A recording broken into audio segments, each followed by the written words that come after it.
নমস্কার বন্ধুরা, দেখো আমি ময়ের রান্নাঘরে আজকে আমি কী নিয়ে এসেছি বলো তো। আজকে আমি নিজেও জানি না আমি এই নামটা কিভাবে দেব। দেখো ফ্রিজের মধ্যে শুধু কাঁকরোল পড়েছিল, এবার কাঁকরোলটা আজকে আমি কিভাবে করেছি তোমরা দেখো। আমি কাঁকরোলের ভেতরের এই দানাগুলো এই সরু চামচের মাধ্যমে সব বার করে নেব। ঠিক আছে, পুরো পরিষ্কার করে ধুয়ে আমি কেটে নিয়ে এসেছি। এর জন্য কয়েকটা রসুনের কোয়া, আর বেশি না, একদম অল্প একটুখানি আদা নিয়েছি, একটা বড় সাইজের পেঁয়াজ কুচি নিয়েছি। রান্নাটা করব সর্ষের তেলে। আর দেখো এর মধ্যে নিয়েছি আমি সর্ষে গুঁড়ো, ধনে গুঁড়ো, এই জিরে গুঁড়ো, ধনে গুঁড়ো আর লঙ্কা গুঁড়ো। আর আমি চিংড়ি মাছ ভালো করে ধুয়ে আমি নুন হলুদ মাখিয়ে নিয়েছি, এবং এইগুলো সব আমি এর গ্রেটারের মাধ্যমে গ্রেট করে নেব। সবের মাধ্যমে আমি সব গ্রেটগুলো করে নেব। ঠিক আছে, দেখো এবার এই মশলাটা আমি একটু জল দিয়ে ভিজিয়ে রেখে দিচ্ছি। এই দেখো আমি চামচের মাধ্যমে সব কিছু আমি বার করে নিয়েছি। ঠিক আছে, এরপরে কি করবো বলো তো, এই কাঁকরোলগুলো না আমি কড়াতে, দেখো কড়া জ্বালিয়ে আমি জল বসিয়ে দিয়েছি, আর তার মধ্যে কাঁকরোলগুলো আমি একটু হালকা ভাপিয়ে নেব। ঠিক আছে, হালকা সেদ্ধ হয়ে যাবে তখন আমি ভাপিয়ে নেব। দেখো আমি চাপা দিয়ে দিচ্ছি।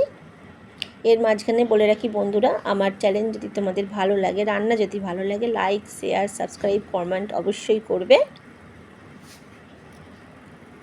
দেখো আমি হালকা ভাপিয়ে নিয়ে তুলে নিয়েছি। এরপর কড়া পরিষ্কার করে আমি কড়ার মধ্যে সর্ষের তেল দিয়ে দিয়েছি। কেন বলো, আমি রান্নাটা পুরোটা সর্ষের তেলে করব। এর মধ্যে দেখো আমি যে পেঁয়াজ আদা রসুন যে গ্রেট করে নিলাম গ্রেটারে, সেগুলো সেই কুচিটা আমি দিয়ে দিলাম এর মধ্যে। এবার এটা ভালো করে আমি কেটে ভালো করে ভেজে নেব। এরপরে দেখো আমি সেই যে কাঁকরোলের মধ্যে যে দানাগুলো ছিল না, সেইগুলো গ্রেট করে নিয়েছি, জানো তো, সেইগুলোও দিয়ে দিয়েছি, হলুদ দিয়ে দিয়েছি, নুন দিয়ে দিয়েছি। এরপরে ভালো করে আমি মশলাটা কষে নেব।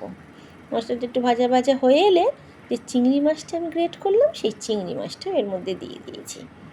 আমি জানি না বন্ধুরা রান্নাটা আমি কেমন করছি, তবে রান্নাটার টেস্ট কিন্তু খুবই সুন্দর হয়েছে। তোমরা জানো কি, আমার হাজবেন্ড আর আমার যে বাচ্চা না, তারা বুঝতেই পারেনি আমি কি রান্না করেছি।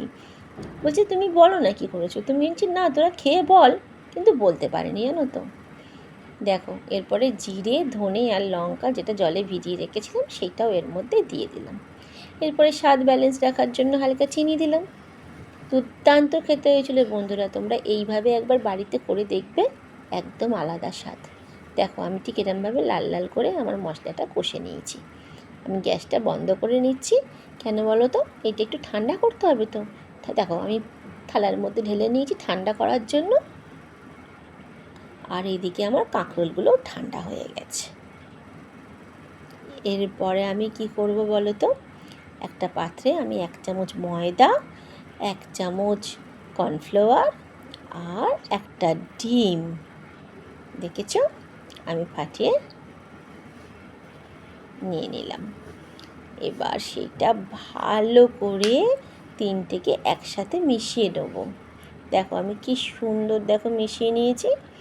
এরপরে কি করব দেখো, আসলে কি বলো তো বন্ধুরা, আমি তো এক হাতে ফোনটা নিয়ে কাজ করছি তো, ওই জন্য। এবার দেখো সেই কাঁকরোলের ভেতরে ভর্তি করে করে পুর দিয়ে দিচ্ছি। দেখো সব এইভাবে আমি সব ভর্তি করে নেবো। ঠিক আছে, দেখো আমি সবগুলো এইভাবে ভরে নিলাম। এরপরে কড়াতে আমি তেল দিয়ে দিলাম গরম হওয়ার জন্য। ততক্ষণ তেল গরম হোক।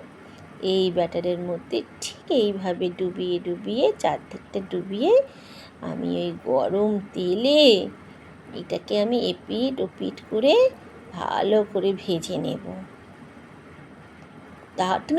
তোমরা এইভাবেও খেতে পারবে, ভেজে তুলে নেবে, স্ন্যাক্স হিসাবে খেতে পারবে, খুব ভালো লাগবে খেতে। চায়ের সাথে এরকম একটা আইটেম হলে আর কি চাই বলো। কিন্তু আমি যেহেতু ভাত বা রুটির সাথে এই আইটেমটা করছি, তোমরা ভাতের সাথেও খেতে পারো, রুটির সাথেও খেতে পারো। আর আমি যেভাবে করছি বন্ধুরা, তোমরা স্ন্যাক্স হিসেবেও তোমরা ব্যবহার করতে পারো, কোনো অসুবিধে নেই।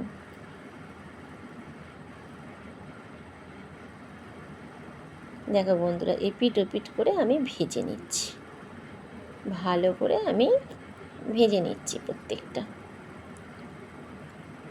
আমি আজকে প্রথম করছি বলে বন্ধুরা জানো তো আমি একটু অল্প করেই করেছি, যদি কারোর ভালো না লাগে, কিন্তু খেয়ে যে সবাই এত প্রশংসা করবে ভাবতে পারিনি। দেখো আমি 1 চামচ সোয়া সস নিয়ে নিয়েছি, 1 চামচ টমেটো সস নিয়ে নিয়েছি, আর 1 চামচ চিলি সস নিয়ে নিয়েছি। এরপরে দেখো একটু ভিনিগার দেবো। এই সবগুলো আমি একসাথে মিশিয়ে নেব, বেশি দিন একটু ভিনিগার। দেখো এরমভাবে লাল লাল করে আমি ভেজে সবগুলো তুলে নিচ্ছি।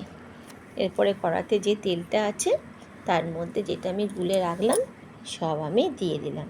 তার মধ্যে একটু হলুদ দিলাম, অল্প পরিমাণ স্বাদের মতো নুন দিলাম, আর অল্প চিনি দিয়েছি। এরপর জল দিচ্ছি, দিয়ে ভালো করে জিনিসটা ফুটে নেব। এরপরে দেখো একটু লঙ্কা গুঁড়ো দিয়েছি।